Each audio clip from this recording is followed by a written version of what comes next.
The Banana King was one of the richest and most powerful men in the world. When a country's government didn't give him what he wanted, he simply overthrew the government. He declared literal war on his competitors, and he built a gigantic business empire from nothing. You see, before he became the Banana King, this man was simply known as Sam, an immigrant with no money, no connections, and no real hope. Sam's journey to building such a successful company is an astonishing underdog story, and throughout his life, Sam became entangled with countless famous figures, from US presidents to business magnates like JP Morgan. And yet, it all begins with ripe bananas. However, I must warn you, what starts out as an inspirational success story will later take a much darker, disturbing turn, as Sam became involved with an extremely controversial company called United Fruit, otherwise known as the Octopus, because of how they wrap their tentacles around everyone and cause devastating consequences. Honestly, I've covered a lot of fascinating business stories, but this is one of the craziest. You may never have heard the name Sam Zemurray before, but by the end of this video, you'll be glad you did. This is the insane true story of the Banana King.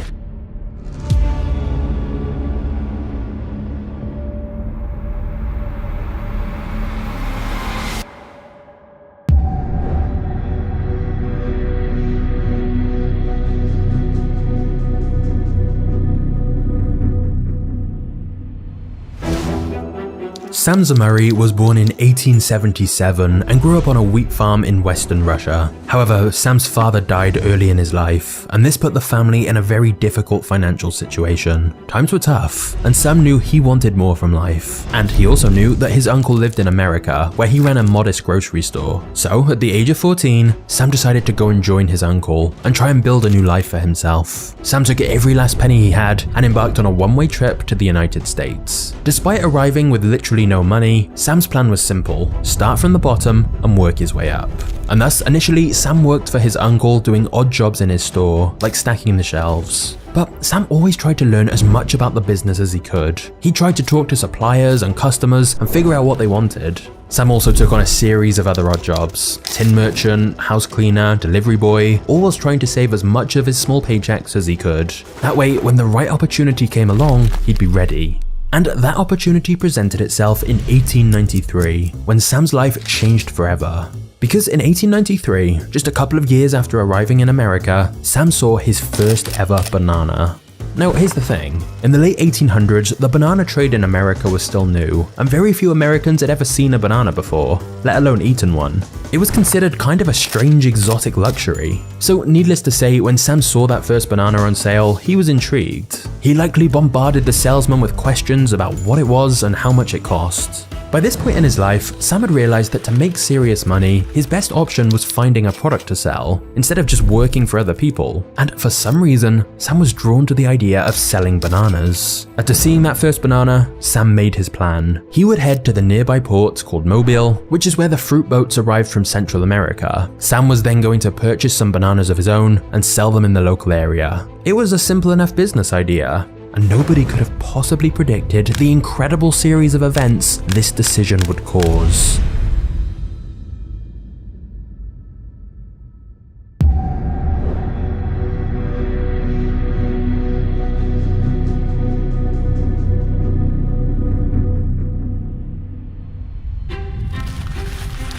Sam traveled to the bustling port of Mobile in Alabama, where all kinds of goods arrived by boat from all across the world. Deals were then struck with salesmen and peddlers looking to buy these goods. When Sam arrived at the port, his initial plan was simply to watch and learn. On his first day, he watched excitedly as a boat sailed into the harbor operated by United Fruit. This company was the dominant player in the banana business, and they imported vast quantities of bananas from Jamaica. Sam observed the process. A boat would dock in the harbor, then a team of men would rush on board in unison to unload all the bananas by hand. There was no mechanical equipment involved back then, and countless thousands of banana bunches on board, so it was back-breaking work in the hot sun. The job was made extra brutal by the fact that scorpions often nestled within the banana plants and would randomly spring out and sting the workers.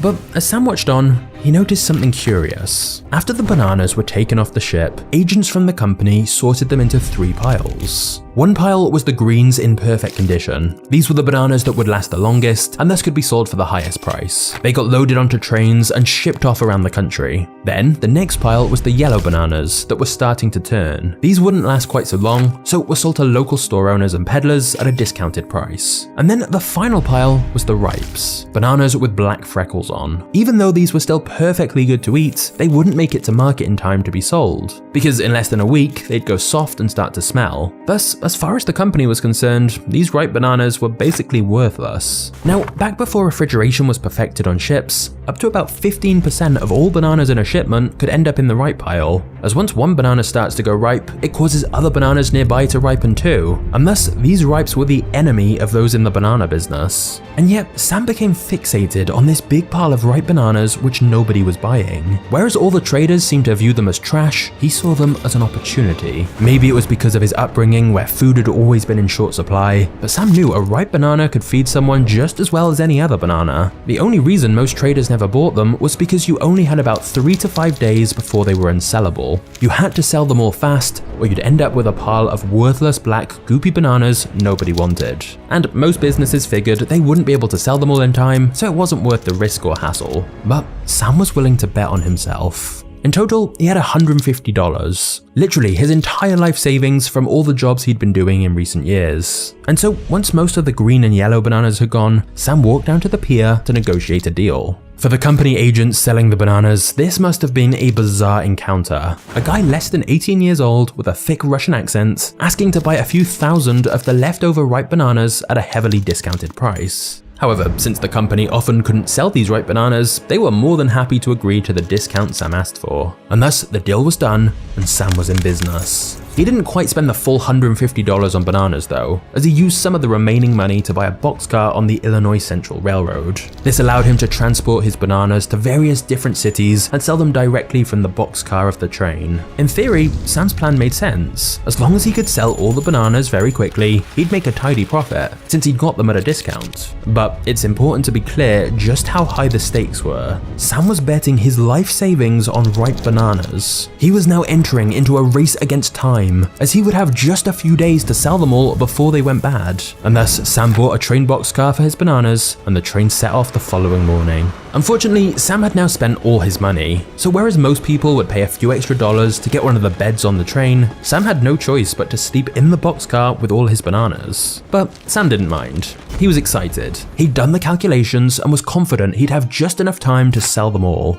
However, Sam immediately became frustrated when he realized how slowly the train seemed to move. Sometimes it would just completely stop for a few hours while waiting for more cargo or a crew changeover. It was now obvious why most traders never took a risk on ripe bananas. A few unexpected delays meant a trip that was only supposed to take 3 days could take 5 days. The bananas were beginning to smell and more black freckles were appearing. Sam was running out of time. Just imagine the stress of watching all your savings start to become worthless right before your eyes. And so, when the train got stopped for yet another long delay, Sam ran to a Western Union branch nearby and spoke to the telegraph operator. Sam explained that he had loads of cheap bananas that would be coming through several nearby towns soon. He asked if the telegraph operator would radio every operator ahead and tell them to spread the word to the local merchants, peddlers, and grocery store owners. That way, when the trains arrived in each of these towns, there'd be customers already waiting there ready to buy the bananas whilst the train was stopped. Sam told the operator if he helped spread the word, he'd give him a cut of the sales.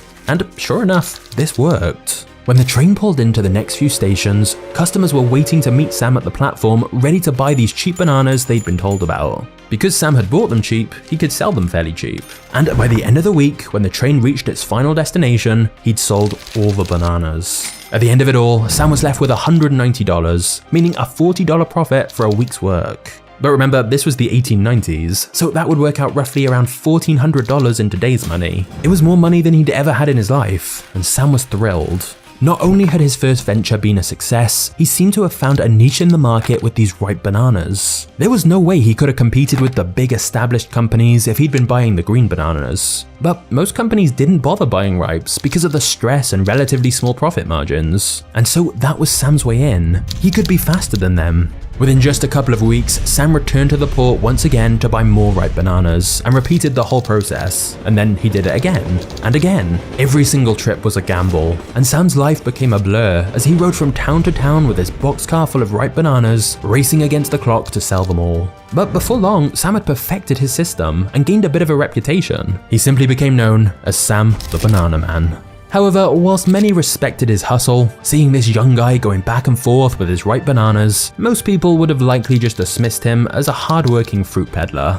nothing more. At that point, they truly had no idea what he'd soon become.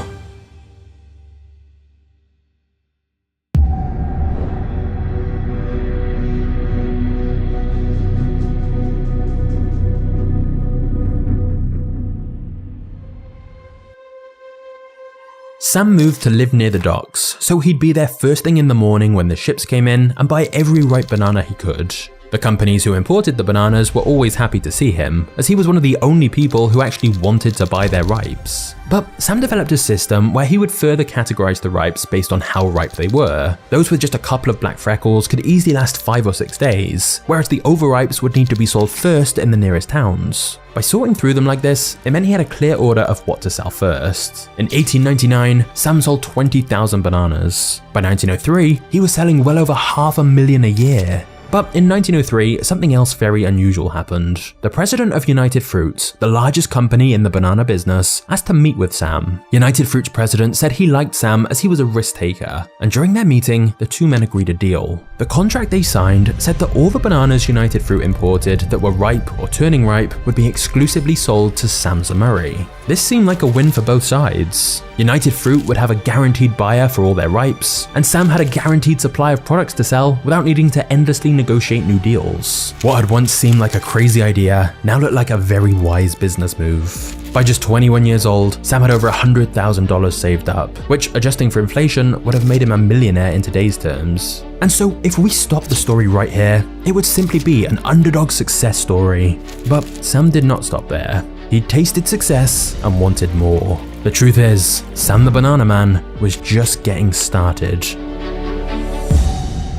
But before we get to the next chapter, let's talk about you. By now, you're probably very aware that every website you visit is trying to track you in one way or another. But that's where today's video sponsor comes in, Brave Firewall and VPN. With Brave, you simply turn on their VPN in your mobile or desktop, and that way your IP address will be changed so that sites can't see your location, your internet service provider will no longer see all your browsing activity, and your data will stay encrypted so it doesn't get intercepted. The great thing about Brave is you can cover all your devices with just one VPN subscription across Android, iOS, and desktop, thus keeping both your phone and all your other devices safe. Brave VPN even has a built-in firewall to protect against viruses and other unwanted trackers. Not just that, but trying Brave helps support this channel and means I can keep reinvesting in even better videos. So it's win-win. You get an awesome VPN to help keep you safe online, and in the process, you help support Magnates Media. Just download Brave at brave.com/magnates to get started and enter code magnates at checkout for 25% off your first 3 months.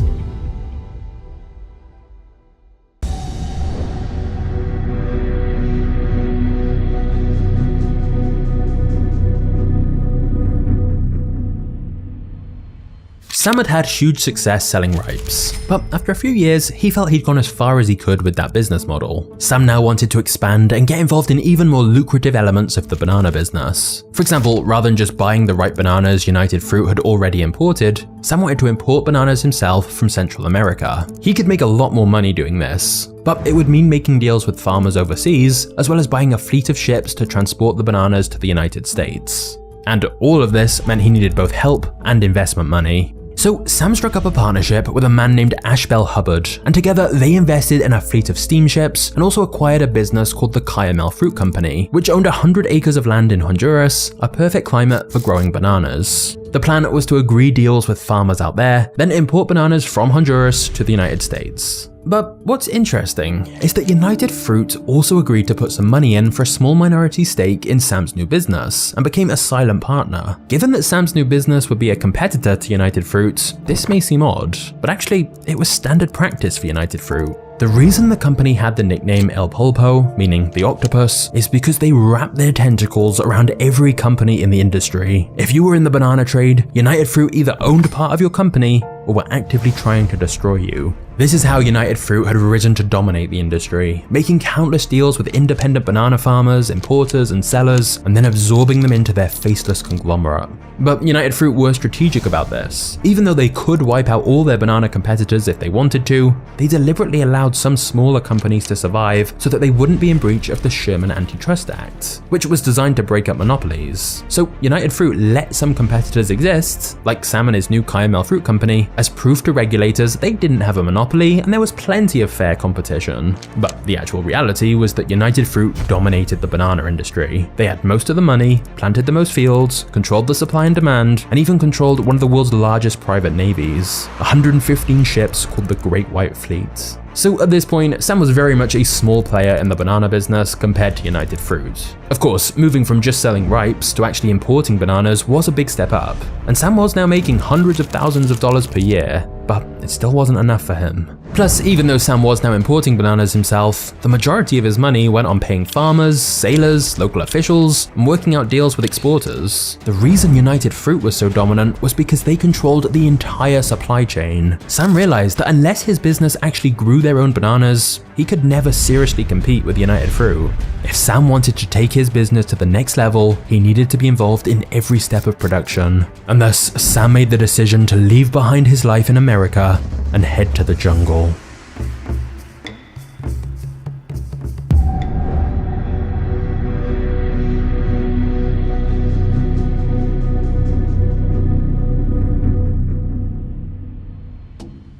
Sam arrived in Honduras, and it's said that he traveled the entire country by mule as he wanted to get to know the country as well as possible. On his travels, Sam also spent time meeting with many Honduran government officials, looking for special deals so his company wouldn't have to pay the normal taxes and import or export duties. In other words, Sam bribed them. However, this level of corruption was pretty standard. The governments called them concessions. And to be fair, these private deals between businessmen and government officials were kind of essential. The banana business model worked on small margins, which meant needing cheap fruit, cheap labor, cheap land, and no extra taxes or fees. And for a small kickback, government officials were happy to help. So with deals in place, Sam then managed to buy land in Honduras for dirt cheap prices, as the owners considered it worthless swampland. But Sam, who'd grown up on a farm, knew that beneath all the weeds was valuable soil that could grow all the bananas he needed. Sam then began employing as many workers as he could for his banana operation, and it was brutal physical work, made worse by all the snakes, scorpions, and mosquitoes lurking in the jungle. But Sam often worked in the fields right alongside his workers, covered in sweat, swinging a machete as he helped clear the weeds, lay a track, and plant his crop.